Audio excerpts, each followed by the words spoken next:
అరే ప్రసాద్ ఇదేం ప్లాన్ రా? అయినా మీరు ఎట్లా ఒప్పుకున్నారా? నేను నువ్వే తాగి చేద్దాం ఫిక్స్ అన్నావు. అరే మామ తాగిన మత్తులు అన్నారా? రే ఏం కాదులేరా, ఎట్లయితే అట్లా లాస్ట్ ప్రయత్నం. మామ నువ్వు అడిగినట్టు తువాలాలు తీసుకొస్తా మామ. ఇవెందుకురా? మనమని తెలియకుండా ఉండనీకి రా. బో మామ నేను పోతున్నా మామ, రారు మరి అడిగి.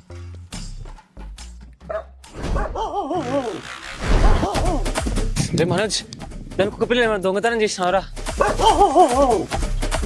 అమ్మని అమ్మ ఏ ముసుగులు కట్టించావు రే సతీష్? మా సతీష్ అని పిల్లలు ఎక్కడ ఉన్నావు కరదానా?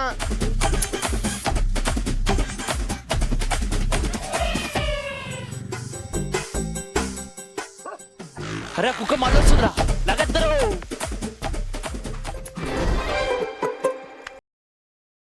ఏం చేస్తున్నావు సతీష్? ఏం లేదా అంకుల్, ఇప్పుడు ఏదైనా పని చూసుకుందామని చూస్తున్నా. రేపటి నుంచి వచ్చి మన రైస్ మిల్ లెక్కలు చూసుకో.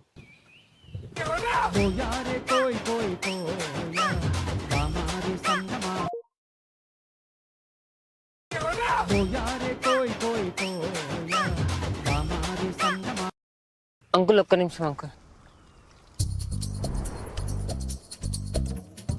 ఏంది చెప్పు. రేయ్ మా నాన్నకి మన విషయం తెలిసిపోయిందిరా. ఇంట్లో పెద్ద లొల్లైంది. ఇక నేను చచ్చిపోతా అని అది ఇది అని బెదిరిస్తే నేను కుక్కని తిట్టినట్టు తిట్టి సరే అని అన్నాడు. రైస్ మిల్లులో అయితే లెక్కలు చూసుకోమంటా అన్నాడు. ఓకే అన్నట్టే మన విషయం ఇక. అవునా సరే, మీ నాన్నతోటే ఉన్నా, మళ్ళీ చేస్తా.